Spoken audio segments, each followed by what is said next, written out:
ముఖ్యంగా ఈ సినిమాలో నటించినటువంటి ప్రభాస్ గురించి చెప్పాలి.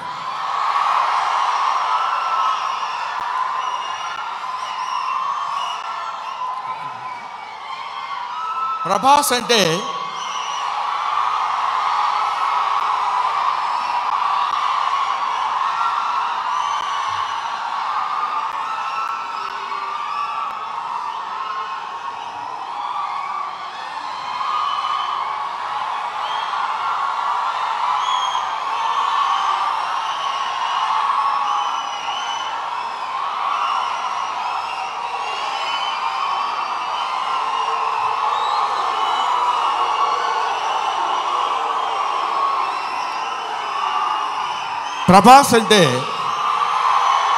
ప్రభాస్ అది ఇంకా ఆపండి.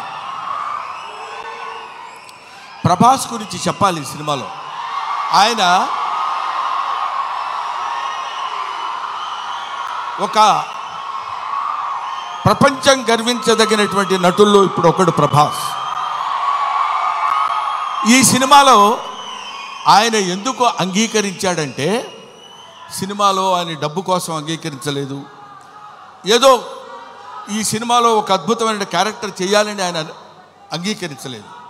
ప్రభాస్ ఒక మానవతా విలువలు కలిగిన మనిషి, ఒక మంచి మనిషి. ఎవరైనా ఏదైనా చేయిజాప అడిగితే కాదనేటువంటి వ్యక్తి కాదు ప్రభాస్. ఎవరైనా అద్భుతమైనటువంటి స్థితిలో ఉండి ఇది నాకు కావాలి అని అడిగినప్పుడు, ముఖ్యంగా ఆ విషయంలో చెప్పాలంటే మోహన్ బాబు గారికి అత్యంత సన్నిహితుడు. మోహన్ బాబు గారు ఎలాంటి వాడంటే, ఓ చిన్న ఆల్కహాల్ లాంటి వాడు, అలవాటైతే వదిలిపెట్టలేం. అలాగే ఎంతో మోహన్ బాబు గారి మత్తులో, మోహన్ బాబు గారి ప్రేమలో మునిగి తేలినటువంటి వ్యక్తి కాబట్టి ప్రభాస్ ఈ సినిమాలో చేశాడు. అరే మోహన్ బాబు గారి ఎంట్రీ చూశారు కదా, అతను స్టీఫెన్ కూర్చున్నాడు, మ్యూజిక్ డైరెక్టర్. ఆ మోహన్ బాబు గారి ఎంట్రీ అలా పెడితే ప్రభాస్ శివప్రభాసుడు. అతను శివుడి చేత ప్రకాశవంతంగా పెరిగేవాడు, 6 అడుగుల అందగాడు. అతను విగ్గు పెట్టుకుని అలా వస్తున్నప్పుడు ఒళ్ళు గగురు పొడిచి వీర తాండవం, శైవ తాండవం చేసేటువంటి విధంగా ఆ సినిమాలో నటించాడు ప్రభాస్. నేను చూశాను.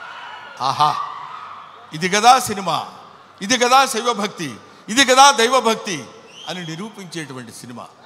ఇటువంటి సినిమాలు మనం చూడాలి, మన పిల్లల చేత చూడించాలి.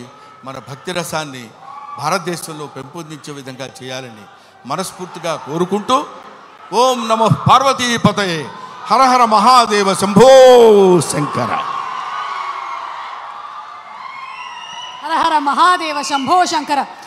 అందరి స్పీచ్లు అయ్యేంత వరకు బ్రహ్మానందం గారు ఇక్కడే ఉండవలసిందిగా రిక్వెస్ట్ చేస్తూ, మేము ఈరోజు ఈ సినిమాకి ఇంత మంచి పేరు వస్తుంది, అందరూ చూడడానికి రెడీగా ఉన్నారు అంటే దాని వెనకాల వర్క్ చేసిన ఎంతోమంది